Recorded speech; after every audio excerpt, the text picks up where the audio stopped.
Hello YouTube, Mewtwo here with I don't know, I suppose a Christmas video. Normally I say at the beginning of each video, oh, it's a package and pickups video, it's a commentary video, or whatever it's going to be.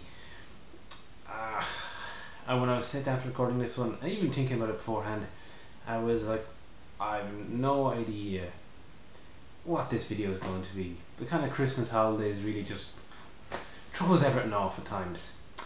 And I don't know if this video is going to come out a bit dark, because the bulb went overhead just as I went to film as well.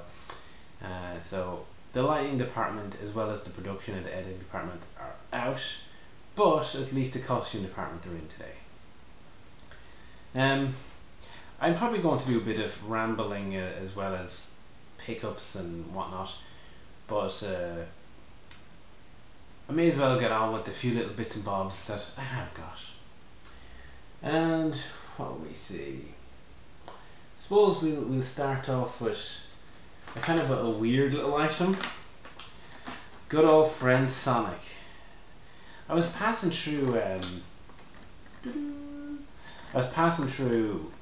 Tesco's the other day, just doing a weekly shopping, and they had this in the kind of Christmas, confectionery section, if you will, and the inner Sega fanboy in me just says, you gotta get it. So I did, and I think it was about £5 or £6, and I found it quite amusing that, euros, not pounds, that on the front it says, save with Sonic. And I couldn't help but think, given the past 20 years of experience, that is the exact reverse of what has happened. Generally it's spend with Sonic, not save with Sonic, so maybe this will be a change. Though I can't help but notice that the money is all in sterling instead of in euros. No localization. Terrible. But it's a fairly cool looking, it's basically a money box. Fairly cool looking little model. I thought, why not? 'Tis the season. I would put him over here, but he'll fight with Kirby. So he goes back onto this side. So, yeah. Next up then we have an N64 game, and this is Wayne Gretzky's 3D Hockey. It's actually the NTSC version. I picked this up for £1, €1. When it's local, it's euro, in the local game shop. Now the box is as you can see, it's worse for wear. But it is all complete, I think. I don't really like taking stuff out of N64 boxes. Yeah, it's cartridge manual in there, because the boxes are so fragile, and this is always with cardboard boxes, I find. And the N64 was one of my favourite consoles.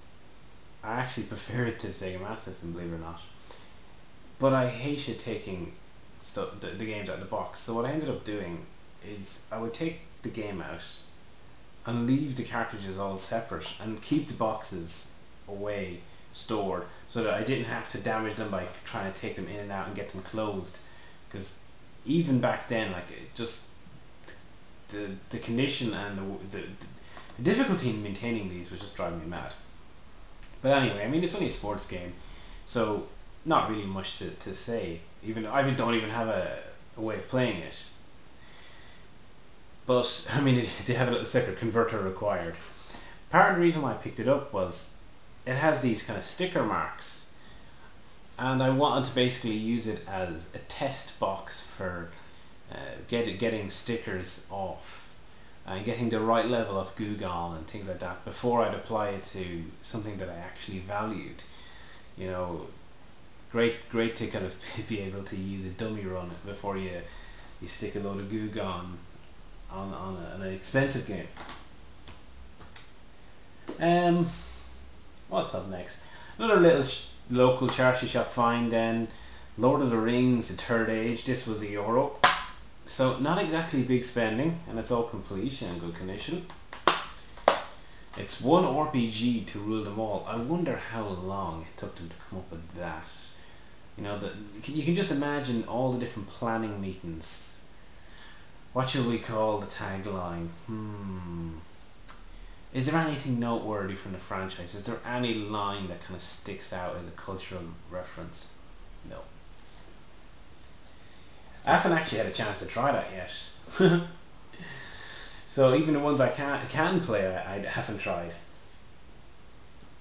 So next up is Rock Band Unplugged. Now this is for the PSP, and the PSP is not exactly a console I buy a lot for, to say the very least.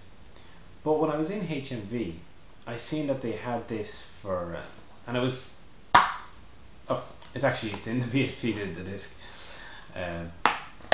for $1.98, and it was in what they call the replay section, which is the second-hand section. But I noticed that HMV often put games that they cannot sell, they wrap them into replay stickers, even though they're brand new. And I've seen this in I've picked up a few games this way, and you can tell like they're in their exact original seal, perfectly brand new condition, and it's basically stuff they've overstocked or was expected to sell and didn't. So it's always worth, I find, checking out the different HMVs and checking out the replay section. You never know when they actually have brand new games just repackaged, or at least they do that over here. I don't know if they do that in the UK. So anyway, I played this. It was a very unusual game because you play all 4 instruments at once, but using kind of like shoulder buttons to switch between them when you press the buttons. It was grand, but just like any kind of imitator that doesn't use the actual instruments, well, the actual fake instruments, when you're actually holding the guitar or playing the drums, it just takes so much away from the experience, and you have to kind of question why bother. But anyway, while we're talking about PSP, and I said this video is just going to be all over the shop, let's do a collection video. I mean, the PSP, I have so little for, there's certainly no point doing a collection video on its own. But I was going to say we'll go through the games in the order that I got them, kind of like the PS3 collection video did. That's the most recent one. Other than this, I got these 3 games, and I got them when I got my PSP 18 months ago. Yeah, probably 18 months ago. And I didn't buy another game since. Now, I to be fair, I liked them all, but I just never really that compelled to buy any more. The one that I really wanted to try at the time though was, and again if you've seen my PS3 one, probably no surprise, is God of War, the first one, Chains of Olympus. And this is of course the Platinum release. Yep, best of PSP. Is that an oxymoron? And grand condition. As you can see, I paid $19.99 when it was new back in the day. I really must want to buy it. Well, I had vouchers, so I got it with my PSP, and they did a fantastic job at porting God of War to a handheld. It makes sense because the PSP is basically a PlayStation 2. But they really made it suit the kind of mobile platform as well. It's a much more bite-sized adventure. Some might say that's a bad thing, that it's quite short. And if you go in looking for a long adventure, say 15 hours, you're going to be sorely disappointed. The game's only a few hours long. Even on your first run through, you'll probably only take about 4 hours. So it's a good game if you're a fan of the series. Next up then we have Crazy Taxi Fare Wars.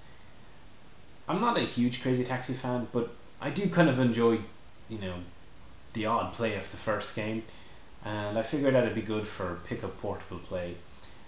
I couldn't quite get into as much as I have it on the GameCube, and I quite enjoyed it there, but I couldn't quite get into the controls as much on the PSP, so I didn't play it as much as I kind of thought I would, given the format. To be honest, I don't even remember the price I paid, but again, all these are complete because they're all brand new games. Actually, no, this one isn't. This is Outrun, but it is complete. Now, this is a good game. It's basically, again, another PS2 port. Spot a trend, but it can be tricky enough to get, but it's worth it. It has connectivity to the PS2 version, and I know I did hook it up, but I didn't seem to really do very much. But yeah, again, if you're a fan of Outrun at all, this is well worth checking out. If you're a fan of racing games, it's a great game. Either on the PlayStation, the Xbox Live. If you could have got it, it's taken down now because Sega lost the Ferrari license, which again, if you have concerns about the direction of modern gaming, you need only look at how games can just become unavailable on digital distribution services when the original publisher or the licensee loses the right to publish the game. At least in a physical medium, you can go into GameStop, you can go into wherever game, and you might find the old version somewhere. Someone might have traded it in, or you might go to a charity shop. You ain't got that when it comes to digital distribution. So there we have it, an epic, just absolutely epic collection video there, or collection midstream of a pickups and packages video. So all four. To be honest, I've actually got my PSP, modded out just to, do other stuff on as some short. Anyone watching will know, it's really just Mega Drive and the likes on this more than anything. Which is it's decent for that, not perfect, but worth what I got it for. And finally, because again I hear you say, but Alan, Sega Master System? You always do Sega Master System. Well, have no fear, Sega Master System is here, and it is Diotifants to save the day. Always think that the box art to this is just so weird. What's with the black border or black? It's like, we couldn't be bothered filling in some more artwork, just make it black. Another local pickup. Everything was local today. That makes a change. This was a $5, but the guy couldn't find change. It was meant to be $4.95, so he couldn't find a 5-cent change, so he just gave me 20 cents. So technically, it was $4.80. And this goes, you'd easily pay down on eBay. So if you're going to pay the same price local, you may as well pick it up local. The only little caveat is that the manual has a pen mark, but other than that, it's fine. I played it a bit. I got up to a boss or something, and then I just got stuck and gave up because I hadn't the time to proceed with it. Seemed like it could be a fairly decent game though, if you're into kind of 8-bit platformers and you've done the Marios and the Sonics and whatnot. So I might give it a try at a later date and see what it's like. But that's the packages and pickups. At least I was going to say that's the package and pickups for the year, but no, that kind of gets me onto the other content of the video. Let's wrap up year in review. Everyone loves years in review. Not that I've been on YouTube doing videos for a year, but I do expect to have some sort of packages, or if you call them packages and pickups video, because for a start, there's the Sega 8-bit Secret Santa, and I'm going to do an unboxing on that on camera if at all possible. Really interested to see what's inside it, but unlike some people, hint hint, I'm going to wait and open mine on Christmas Day. So yeah, I'm good and patient like that.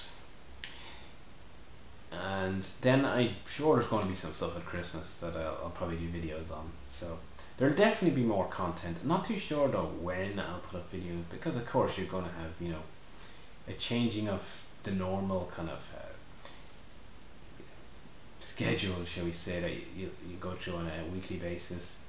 So I tend to put up my videos Monday, Wednesday, Friday, and maybe something at the weekend if I have extra. But who knows? Of course, Monday will be St. Stephen's Day, or Boxing Day in the UK. But we shall always endeavour. And it seems to me that a lot of people like to do kind of Christmas memories and content like that when it comes up to, right up to Christmas. And I've seen some people do response videos. I think it was Blue Tonic, basically on that topic, or maybe he did a response video about Christmas memories, and they're very interesting to watch. But every time I think of doing one, because I certainly did think of putting one together, I didn't feel I had ones that I wanted to share, or that I could kind of just speak to the camera and do. I felt I wanted a prop to kind of say, well, this is this or such and such Christmas. I got such and such a thing, and so I'm sure at some point I'll, maybe next year, if it lasts that long, I'll end up doing some sort of Christmas memories. It's always been a good time for gaming, though, at least for me personally, because I would typically ask for a present, and I didn't really get it. Nowadays, when you're grown up and you have a job and you can buy games whenever you want, but back then, games pretty much came at birthday, Christmas, and maybe the odd one in between. You could save up your pocket money or your odd job money or whatever it be. So Christmas was sometimes the bumper season, and for me it was, because I might get 2 games. And the first year that I really got into gaming, and I've touched upon this in other videos, was when I got Sonic and Alex Kidd with my Master System. And that's all I had then for the next year, because my birthday falls similar time to Christmas, so it's not like you'd have midway through you could get a birthday and top it up, as it were. Over time, of course, it increased and you get more. But when I look back on it, and I look at the kind of first few years, I do see that, by God, you got a lot out of those games, because I played and played and played those games. In some cases, you might think you played them into the ground, but if I was to break out an emulator, the earliest games I got on the system, and in general the earliest games I had, regardless of system, are always the ones that I'm inclined to go back and play again. So despite playing them probably more than I'll ever play any game, I don't seem to have tired of them in the same way that I could play a modern game and just kind of, you play for 10 hours or however long, say the solo campaign might be, and you're like, no, I'm done with that. You got to the end. And gaming has certainly become a lot like that, getting to the end. So I remember, a lot of people, friends of mine, were saying, like, well, basically they have this backlog of games that they have to get through. But they didn't say it in the games like, well, we have all this stuff to play, so I really shouldn't buy another game for myself, because I have other stuff and I may as well play them first. It was more like, almost like a task, a chore. I have to get through them. Good Lord. When, 91, 92, when I get my first few games for the system, it was kind of like, not so much get through them. It was, wow, can you imagine having a list built up of games that you just could keep playing it? You could nearly kind of never end that list. It's just different, I suppose. When you're younger, you have the time, you can keep investing it, but you have no money. And when you're older, you might have the money, but you tend not to have the time. I'm guessing, you could say, well, then, you retire, you'll have, for hopefully, the time and the money, but probably arthritis in the hands, so maybe you won't have the capability. Maybe it's not so wise to invest so heavily in a hobby that requires good mobility in arms. I don't know. Not exactly I suppose you can call that a Christmas memory, but is it a fond one to start going on about regrets and whatnot? Who knows? Maybe it's a Black Christmas memory. Anyway, I did say at the beginning that this was going to be a bit of a rambler video, and that's not wrong. So I'm going to ramble on some more, and in doing so, I would like to do some shoutouts. I know I did some before, but this is a little different. I think in my last video, my PlayStation 3 collection video, I think it was, I could be mistaken. I basically said what software are people using to edit their videos and whatnot, and I mentioned about how I propped the camera up. Christmas has been useful for this because I have my camera propped up on a bunch of presents. Don't know what I'll do when they're gone. I'll have to make sure I keep their boxes and I can prop it up. But anyway, Shenmuso, I'm not too sure if I got that right again. I don't know. Well, he sent me on some details, and I actually got myself sorted up with some software, I think. So I've been kind of trying to play around with it, but I need to properly get some, time to find out, how to use all the features and whatnot. But it seems like it'll definitely do the job. Maybe a little harder to use it on a netbook because the menus are like, whew, so many menus and everything. But yeah, looking good. So thanks to Shenmuso for sending on the details and hooking me up with that. That was that was very good. It's always great when you can kind of shout out to the community like that, and you have people helping you out, even if it is just to say, hey, try this. It's great.